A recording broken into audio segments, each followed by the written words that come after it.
what you see on the screen here, which is they've got this, like to your point, it was kind of like a Model T. I actually don't think this is a Model T. I've been saying that for years, but I realized it's got like that Chevy symbol on it. So I'm not sure what this was, but it's an old broken down car. That's really what matters. This car was built for a very different time and age. And at a certain point, even if you could fix it, do you want to keep it going, right? That's what's sort of been happening in the world of measurement and the world of knowing numbers and kind of what's going on, how people think about stuff. Measurement's evolving. So what we do as measurement professionals needs to evolve as well. And when I say measurement professionals, I mean the freelancers. I mean the agency owners. I mean the owners of individual companies who are starting out their own things, right? Including small teams, large teams. It doesn't matter. Measurement's a department now. It's not just a project. Gone are the days of, oh, I'm going to set up goals in Google Analytics or something like that, and then I'm done. It's never like that anymore. It evolves too quickly. The reason is because when you look at tools that were like this, where you've got these tools that were coming through, and you've got maybe an older tool that you're using, or a tool that used to do a good enough job for you at a certain point. Maybe you started a few years back and it was okay for what it was, even if it was something as simple as the Facebook ads platform or what Google ads tell you is, or whatever the thing is. Those platforms were built for a very simple world, a world where they didn't have a ton of roads, a world where you could go straight and it was sunny skies ahead. But that's not the world that we are in anymore, especially when it comes to data and platforms and everything else. As Kurt mentioned, you got this iOS stuff that came out years ago. But before that, Apple's been doing this for years, right? Way before that. The iOS thing just got credit and everybody knows about that because Facebook flipped out. But it's been going on forever and everybody's doing it. You've got tech changes that are coming through with browsers like Chrome getting rid of third-party cookies, but other browsers already have. Brave doesn't even allow you to be measured anymore. There's new browsers like Vivaldi or DuckDuckGo that people are starting to use. You've got laws that are constantly coming out. California just enacted theirs that came out. You've got Utah here in this, states as well. The United States will certainly have one over time. Obviously, GDPR is the one that everyone knows about, but more of these are going to come out. So do you see Facebook just got fined in the UK over $400 million? They have to exactly change the way that they target people. Mm-hmm. Exactly right. So now you've got that as a problem. And both of these things, by the way, mean less data, less numbers, less things you can measure. And that's a scary world for a lot of entrepreneurs. When Kurt mentioned that Facebook was modeling, it wasn't because they want to model, it's because they have to. They know they cannot measure every single person doing every single thing like they used to back in the good old days. They cannot do that anymore, right? So now they have to model, they have to estimate based on what they can measure, what's actually happening. So everybody's having to learn how to do this. You literally have to learn how to do this. So you've got tech, you've got laws, and of course you've got the users. They kicked off the whole other two storms. So the users are sitting there going, we don't want to be measured anymore. This is getting kind of creepy. You guys are abusing the power, which, let's be honest, they did. And so you've got all these problems going on. So they, even if the laws aren't there in the state, and they don't have to accept cookies or all this other stuff, they are choosing to use browsers or ad blockers or something else that makes it harder for you to measure what's going on. Meanwhile, where are we as business owners? We're right here smack dab in the middle of this thing, waiting to get crushed. So you need tools, you need a system, you need strategies to actually help you through that. And that's what this is all about. Why use that old broken down, Chevy, whatever it was, Model T looking car? Why use that? It was built for a different time. You have to upgrade. You have to let that go. You have to use something that can navigate through this brave new world that we find ourselves in. So when you go into Facebook, and I know I have seen this, so I bet money everybody else has, where you come into Facebook, and this isn't just Facebook, it's not picked just on them.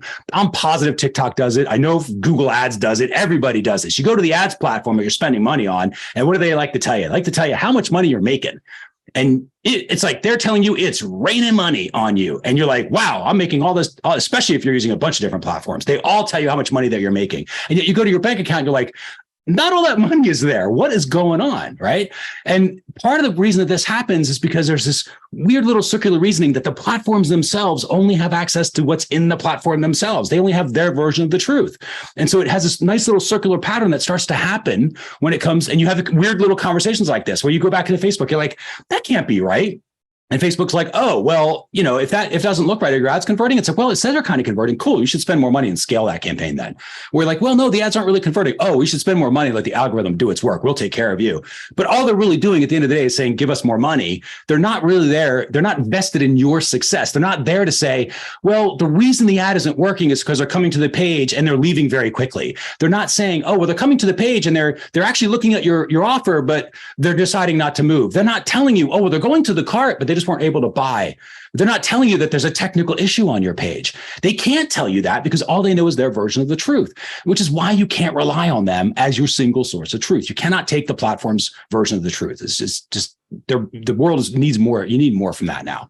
So you sort of want to have unified vision of the truth, right? You need something that takes into account what's going on with your Facebook traffic. If you're using TikTok, your TikTok traffic. If you're using maybe chat messaging, like a bot platform, or if you're doing maybe text messages and you want to sort of measure and see how those are helping move users through the journey. But maybe you've got YouTube that also helps move users through the journey. Maybe you've got some podcasts. Maybe you're doing webinars, like kind of what Kurt and I are doing right now. And that's driving traffic for the purposes of some sort of conversion that you've got in your customer journey. Maybe you've got an email system. I hope that you do, where you're sending out emails to your list and you're helping to nurture them. And how do you know if the email is doing its job when it comes to nurturing? Is it actually converting into sales? If so, which email is doing it? And did Facebook have anything to do with it, or did they just claim credit?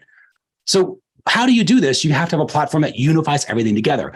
That's why we personally recommend Google Analytics. It's free and it can do this. It's built to do this, and it connects the dots. So it takes into account everything that's coming in. Everything goes into this one central place, and then you can see a useful truth, something that's not just the platform's sort of selfish version of what's going on from their perspective to get them more money, but from your perspective. The Google Analytics is there to help you understand what your results are, but more importantly, how you're getting your results or how you're not getting your results. Because if you understand what's broken, you can fix it. And if you understand what's successful, you can then scale that. All right. And that's the whole point of using a platform like Google Analytics.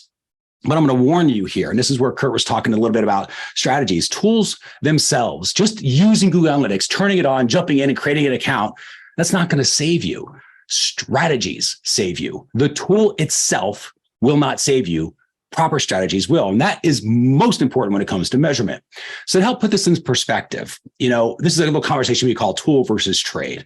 And I think there's a lot of confusion over tools. And let's be fair, it's because the tools are out there saying, we'll handle it. We are push button simple. Give us $2,000 a month, $500 a month, $97 a month, any money at all, and we will take care of it for you. But they can't. They can't. It's tool versus trade here. The tools are not going to save you. Why? So think about it like this. Let's assume that you want to learn how to cook. All you can really do is boil an egg, but you're watching the Food and Garden, Food Channel maybe, and you see a little show and they've got this fancy steak dinner up there and you're like, wow, I would love to learn how to cook that. So you start becoming a fan of the show and this particular chef, and you're watching all these different cooking shows. Maybe you're watching them on YouTube, and all of a sudden you start to notice, wow, they all have better kitchens than me. They all have better tools than me. They have 28 different ladles back there. There's a whole bunch of knives over that person's shoulder. They have better plates. You know what I'm going to do? I got it. I know why I'm not successful. What ends up happening is people will go out and they buy all the fancy tools. Like in this example, it'd be like, let's rip out the old kitchen and put in the new kitchen, because all of a sudden I'm going to be a chef. Because I have chef's tools, I must be a chef. Because I'm using all the fancy marketer tools, I must be a great marketer. Those two things don't go together. The thing that's missing is a recipe.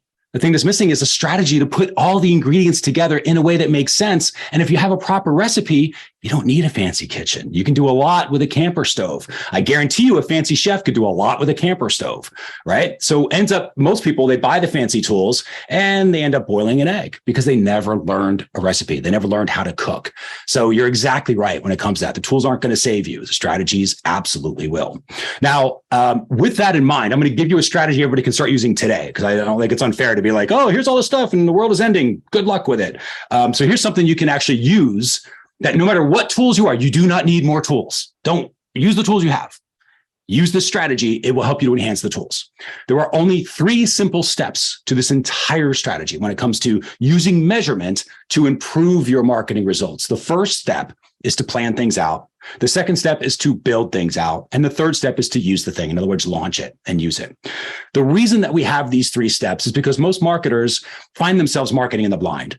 They are guessing at best of what they should do. So again, you go to Facebook and maybe the campaign's not doing what it needs to do. What do? I don't know. Somebody says we should change the headlines in the Facebook ads. Somebody else says, well, we should change the offer on the page. Somebody else says we should scrap the entire funnel and do something different. Let's do a webinar funnel instead. And everyone's got ideas. And there's a lot of professional guessing out there. And what I mean by that, I like professional guessing is the people who are paying the $25,000 for the mastermind groups that they're all part of. And then they sit next to somebody who says, oh, we know what we did. We did this. You should do that. And then they come back because they paid $25,000 for that advice. And they come back and they're like, hey guys, we should do this because it worked for this other company. But all that is is just a guess that you paid for, but it's something they don't know if it's going to work or not. So marketers are marketing the blind. The goal is revenue and profits, right? That's what we need. So how do we use measurement to help with that? Well, in my personal view, I'm a big systems guy. I think it's important. You should use a system, and just going through the activities of the system produces the result you want. In this case, we want to produce revenue and profits almost like as a byproduct of just doing day-to-day activities. How cool would that be? So this is how you do this. And I'm going to give you this entire strategy so you can use it now. So obviously, planning, building, and launching in and of itself isn't enough information for you to get anything done. It's not just planning things out, building things out, and launching things that matters. It's how you plan, how you build, and how you launch. So let's cover those three keys, because all there is 3 keys to each one of these steps. The first key to properly planning is to list out all the questions you are trying to answer. And there were only ever 2 types of questions. One is the result style questions. You're probably already asking those. That could be things like, well, how much money did I make? What's the average order value? How many leads did we get, right? The end result of your campaigns, the end result of that customer journey or the user journey that you're trying to measure. That's the results questions. Those are good, and you must still ask those. However, you also need to ask how questions, meaning, how did we get that sale? How did we get that lead? What were the steps that the users took in order to achieve the result? Why is this important? Well, this goes back to something I call a curse of a good offer, but I've seen this too many times. I know Kurt has, where they start scaling because they get good results. They give Facebook, let's say $100.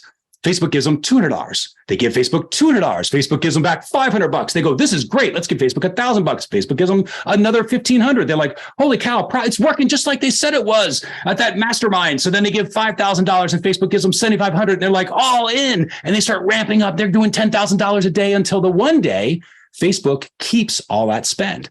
Nothing comes back. It doesn't work. It starts going down, and people start freaking out in the company going, what's going on? What's happening? And everyone's like, I don't know. Why? Because nobody cared about how things were working. They just were caring about the results. And that's a problem. That's why it's so important to understand how your marketing is working. Because if you don't know that, you can't fix what's wrong, right? Which is the obvious one. But more importantly, you can't scale what's right.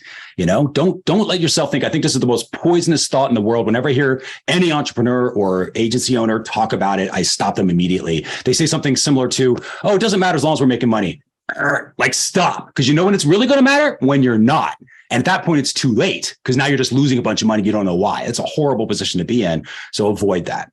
And again, if this is you, like you've already in this position, I get it. Just move on, right? You got to get important. So questions are the first thing, results and how questions. Then you've got to collect the information you need to get the answers. Let's say one of your questions was, okay, what's our opt-in rate for this new Facebook campaign? Well, how are we going to measure that? Well, we could use maybe Facebook ads, maybe. You could use Google Analytics and measure the people who saw the opt-in offer itself and then who saw the thank you page, and you can figure out your conversion rate for that. That's another way to do it. And you know, how you measure it isn't as important, right? The tools you use, again, not really that important, just that you do it consistently. So you measure for the information so that you can get the answers to the questions that you're asking about. Then, and this is the step that people do not know to take, so this is one of those secret sauce steps, actions. You have to think about, what am I going to do when I know the answer to my question? And so the way we think about this is kind of like if this, then that. Like, if the answer is lower than what I think it's going to, if the answer comes in lower than what I think it's supposed to be, what am I going to do? So if I think the opt-in rate is supposed to be, let's say 35 to 45%, and it comes in at less than 35%, what actions will we take? Well, what if it's higher than 45%? What actions could we take? Because that could be a sign that it's not working properly because you're not scaling your audience. It's too good. What if it's just right? What actions will you take? And so you think about all of that before you set up any of your measurement at all. Just think about it. There's 2 really important things that happen with actions. One is you've now pre-planned what you're going to do. So when you do see your numbers, you automatically lead to an action because you thought what that action was going to be already.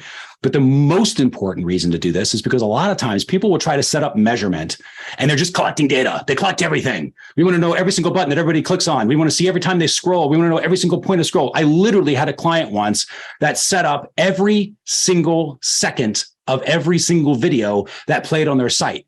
It was millions of data points coming through because every single second they were ticking to let them, you know, at the end of the day, what were they going to do with that information? We had a client who was going to set up what paragraph in an email, people, of all their emails, they want to know what paragraph people were clicking on. And that was their idea. And so I said, well, out of curiosity, 6 months from now, if you get a report that says paragraph number 3 is amazing, what are you going to do with that? Now, remember, this is not one specific email. It's all of their emails. So they were like, well, we would have no idea what to do with that. And I'm like, exactly. So why would you measure for it? You don't need to. So the action step helps you to make your measurement a little bit more efficient.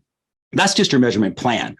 Once you've got your plan in place, then you move on to the build. The very first thing you do is make sure that the platform understands whatever you're using to measure, right? Whether it's Facebook, ideally something like Google Analytics, because it's more of in the middle, right? It can communicate with all the traffic sources, but you make sure that that platform understands the results you are trying to get. So we talk about what we call ACE results, but it'll be something like you measure when somebody's aware of the customer journey that you want them to be aware of. You measure when they complete that journey, and you measure as they engage along the way. Why is this important? Because if you're not getting them to complete the journey, you can at least take a step higher and higher and higher and see, oh, here's where the funnel started leaking. Here's where they went to a different area of the site that they shouldn't have gone down. Let's fix that. Right. So that's what the results side of it is. Then you make sure that the platform understands where your traffic is coming from. Now, this is something Facebook cannot do on its own. Google Ads cannot do on its own. TikTok cannot do it its own. Anything that's a traffic platform cannot do this. You have to have a platform that understands all traffic sources. So you've got to have something I would recommend, again, Google Analytics, because it's free, that can actually see all the different traffic sources coming in. So it knows who's sending you traffic. It knows what type of traffic they're sending you. Is it paid traffic? Is it that social traffic? Is it SEO, organic traffic? Is it podcast traffic, right? All the different traffic sources. And then why are they coming in? Are they trying to buy this product? Are you trying to get them to be nurtured into your brand a little more? Are you trying to get them to do affiliate links, right? Whatever the thing is. So you have your traffic identified, and then this is where you do have to learn the platforms a little bit, but you basically stitch them together. So now you have a natural story of which traffic source is causing which specific results. Because some traffic sources, spoiler alert, aren't great at closing sales. They're better at creating more awareness for your product or solution or your brand. Some other traffic sources, again, not great at closing sales, but might be incredible at getting them to engage in that funnel, becoming a lead, nurturing a little bit more into the brand. And then, of course, there are traffic sources that are incredible at closing the sales and pushing them over, into exchanging currency, and exchanging value. That's the idea of understanding which traffic sources are causing which specific results, because you might find, hey, Google Organic is killing it when it comes to making people aware. And then we got that Facebook retargeting that's doing a really amazing job about getting them to engage, get on the email list. And then email number 7 is what's closing the deal. And that's what's making everything happen. So you can see things like that in a platform like Google Analytics once you've got everything properly set up in that build stage. And you've got a story between which traffic sources are actually causing which results. Now, that third step is actually launch. Now, the first key to this, we call listen. We call it listen specifically because you're supposed to be listening to the conversation. And a lot of people are like, that sounds kind of weird. But if you think about what Kurt and I are doing on this call, we're having a conversation. I'm adjusting what I'm going to say based upon what he's going to say. He pops in, he says something, I adjust what I'm going to say, and we keep the conversation flowing in the direction that we want the conversation to go. That's normal human behavior. And yet digitally, online marketers, these digital marketers, we all lose our minds a little bit, but that's not because it's our fault. It's just because we didn't realize there's still a conversation happening between our business, our websites, and the users. It's just that now we can't be in front of them as they're using the website. The website's in front of them. So they're having a conversation. If you think about this, you probably hear that conversation. If you go to our website, you go to Kurt's website, you go anywhere, go to your own website, you're probably reading it to yourself. So you're hearing that conversation. It's happening. It's just that you're not listening to it. So then you're thinking, well, how do I listen to a conversation when I'm not there? That's the beauty of measurement. Measurement is how we listen to their side of the conversation. And then marketing is what we do to keep the conversation going in the direction we want it to go. So if we're listening to their side of the conversation and they're going to the funnel and they're leaving on that offer page really fast, we know that they're just not engaged right away. There was some weird handoff maybe on the ad side where the expectation wasn't set properly because they're coming to the page and they're bouncing really quickly. But there could be another issue where instead you look at your funnel and why it's not working. You say, well, it's because they're coming to the page and they're going to the cart. So they're actually clicking through to the cart, but they're not completing. Well, that's a whole different problem to solve. And if you can't see that, you're not going to be able to fix it. So that's the idea of listening to the conversation. And that's essentially just finding trends and patterns that you can rely on. So then you take that and then you start to forecast. This is where Kurt was talking about before about forecasting being so important. It's the other thing that companies just don't know to do. Most organizations, and I would bet yours are in this, which is okay because everybody starts here. We did too. Most organizations forensically are going back and looking at the numbers all the time. So, and you're doing this when you ask questions like, what happened to that $1,000 we spent last week? And that's an okay question. Don't get me wrong. It's an important question to ask. I would want to know what happened to the money too. However, the more important question is to say, well, here's what's going to happen to the $1,000 next week, right? What's going to happen to the $1,000 we're going to spend next week? And when you can forecast that, which you can learn to do, and you can say, okay, well, here's how many clicks we should get from that $1,000 spend on Facebook. Here's how many of those should opt in. Here's how many of those should close for $100 average order within 7 days. And then you measure against your forecasts, and that's where you know to optimize. And now this optimization step, if you think about it, that's where everybody wants to do. Everybody that wants to do anything in marketing is always like, what do I need to fix? What do I need to adjust? What do I need to optimize? That's what they're asking for. And so when you've done this before, how do I improve my funnels? You're really asking, what do I optimize? How do I change this? The beauty of this particular strategy is just going through this measurement marketing framework leads you, kind of forces you to look at the exact spot. The probability is that this thing is where you need to put your resources. We all have limited resources in terms of time, effort, and money. So you got to be careful where you focus them. You don't want to put them in the wrong spot. This system naturally sort of points you to the direction that says, this area is probably where you need to focus, and you're going to get bigger bang for your buck if you do. So that's the entire thing. Going through this over and over and over again, right? And I want to emphasize this. I'm on the exact same path that you are on, guaranteed. I started exactly where you are now. No matter where you are, I've been on this step. The only difference between where I am now and where you are right now is that I've gone through this framework thousands of times at this point, right? And the more you go through it, the better it gets. You sort of, it's kind of like climbing a mountain. But this is automatically produces revenues and profits by going through this system. So that's the measurement marketing framework in a nutshell. Now, I know I covered it at a very high level. So we do have a completely free course, because I think this is one of those important things. I'm not a guy who likes, it's like the old marketer's rule. Like, give out the valuable stuff. Don't worry about everything else. We sell training on Google Analytics, everything else. If that makes sense, great.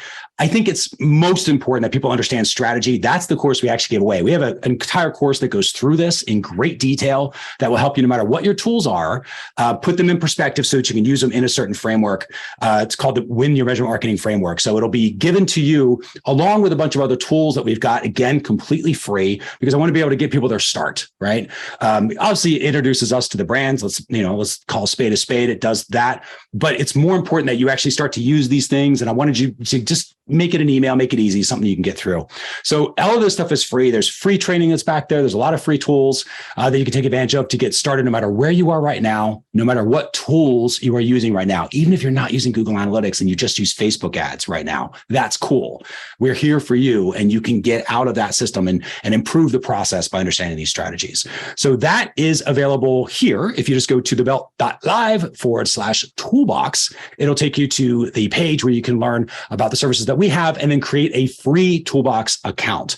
So that's all you need to do. If you want that system, just create the free Toolbox account and we'll send you your login details. The only thing that I ask is that you use it. Roughly every 90 days, we sort of reach out to people saying, hey, if you're not using this, we're going to clear space, because we dedicate resources to making sure that people are successful back there.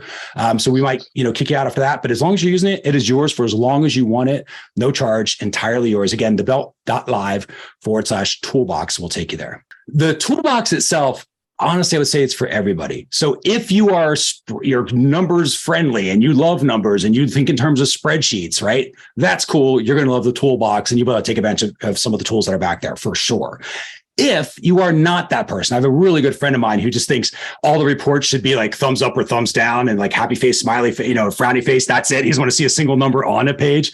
I get that too. He can also use the toolbox. Now, will he jump into the spreadsheet tools? Probably not. Don't use those. That's fine. But he will jump into the strategy tools. And there's lots of ebooks and strategy thinking that's back there for the strategists. Now, the paid version of the Academy that we have, and that's a free version, the paid version is actually broken out into there's courses for strategists, there's courses for the implementers, there's courses for the people who are really deep dive technical people, and there's courses for the people who are just thinking about how to improve things, because you have to do that from different perspectives, to your point.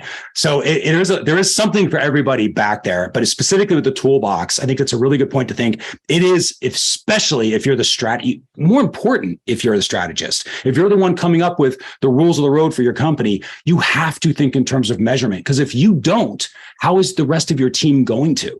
Remember, measurement's a department now. It's not a project. Companies that are going to be successful in the future are going to have measurement cultures. Everybody in the company speaks measurement in some way, shape, or form from their own unique skill set. And those companies that are rapidly doing that. We just had it, literally, true story. We had a company last year hire us because they were redoing their website. And as they were redoing it, they wanted to be building it with measurement in mind. In other words, how would the website, and this is a big international conglomerate, right? Huge enterprise level. They got a ton of resources. So they're kind of on the cutting edge of some of this stuff. But they wanted to be able to have the website sort of phone home to the system and say, hey, I'm working the way I'm supposed to work. I'm getting them to move through this journey. The blog is able to report itself on how it's performing and report back to the CEO level about how it was doing. So that is absolutely imperative, that I think everybody has to learn measurement, but come at it from your specific perspective. And the Academy's got all of them. So if you're more strategy side, you can learn the strategy stuff. If you're more implementer side, you can learn the implementer stuff. And if you've got a combination of both, then obviously both. Universal Analytics, if you are using Google Analytics right now and you don't know what GA4 is, it is the new version of Google Analytics. You are currently, if you're using the current version of Google Analytics, it's the older version called Universal Analytics. That stops working July 1st, 2023. So that's not that far away. I mean, it stops working, means you will go in there and it won't have any more data after July 1st. The old data will be there, but you won't have any data for July 2nd. That's going to be a big problem for a lot of companies. So you have to switch over to Google Analytics 4 and use that tool. And that's kind of what Kurt's talking about. So just make sure that's out there. Make sure people are not procrastinating that. You said that there was a recent survey done with a group where like half of these people didn't even realize. Would you mind talking about that for just a second? Because I want that to dovetail into the opportunity that there is there for a lot of people too, for businesses that just don't even know this is going to be a problem yet. Absolutely right. Yeah, they were a big conference event that had gone on. I think they had roughly about 500 attendees there. They had a big survey of marketers, right, for this conference. And so they asked basically around measurement and tools and everything else. And part of the survey was talking about, okay, well, have you heard of Google Analytics 4? Half of them had not heard about it, right? Half the audience had not heard. They didn't even know the problem was going to happen. That's exactly right. They didn't even know it was a thing. They were going to find out July 2nd. Right? That this is even a thing. And that's a big deal because now your numbers have stopped coming in, right? So at that point, they asked them, well, those of you who have heard about GA4, right, the other 50%, how many have actually done anything with it? And about half of those people were like, well, we've heard of it and it's on our list to get around to one day. That's a huge problem. That means 75% of that audience, right, of those, roughly 500 people, of that audience either didn't know or were one day maybe going to get into it. Again, July 2nd, there's going to be a rude awakening for that crowd because they are going to get, imagine all the people, there are agencies that link stuff from Google Ads into Google Analytics, right? And they reference the Google Analytics stuff as like how I think Google Ads is working and it feeds the algorithm and everything else. All that stuff stops on July 2nd. CPMs are going to go haywire. Ad spends are going to go crazy. It's going to be a big deal. And then no one's going to know what's working. Everything goes dark. And what a sad state of affairs when you don't have to. You just got to get on it. The other thing is like, the other 75% of the people that you were talking about, again, it's like that car scenario. There's going to be a lot of people out there. Two things are going to happen. One, they're going to be driving down the road, not even looking at their speedometer, looking at any of their stuff, and they're just driving. And there's just no clue. It could be months. So one of the things I know I want to bring you back, I want to dive deeper into this content.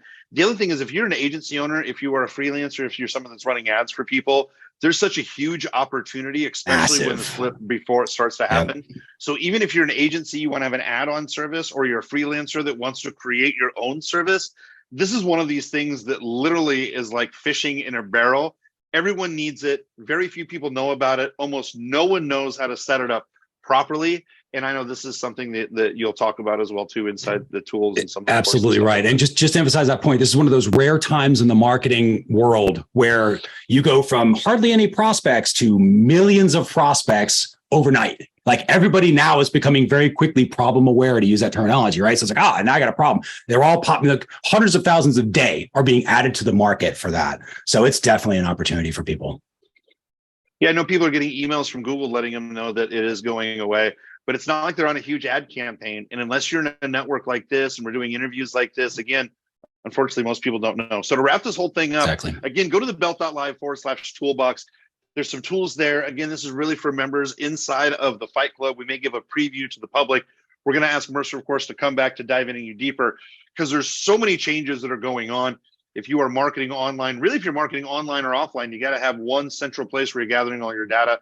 This is exactly what I want to talk about. So Mercer, any other last words? This has been perfect. Anything else you'd like to conclude with? That's it. Just, I would encourage everybody. I just want to, people think all numbers are complicated, and they can be. I just want to say that they can be. However, sometimes it's because, again, there wasn't a proper strategy for them. When you see a bunch of ingredients, you have no idea that you can make a cool steak dinner. All of a sudden you get the recipe. You're like, oh, I see how these things go together. So we can help with that stuff. The important thing is getting started. Just focus on get good enough to get going. Come back and make it better later, and just keep rinsing and repeating that. So just get started on something, make a little bit of progress, because that's what's going to build your skills. It's awesome. Again, Merchant, thanks a lot. We'll have you back again. Really appreciate it. Again, see the link right there. We'll have it on the page as well. TheBELT.Live /toolbox. Thanks, everybody.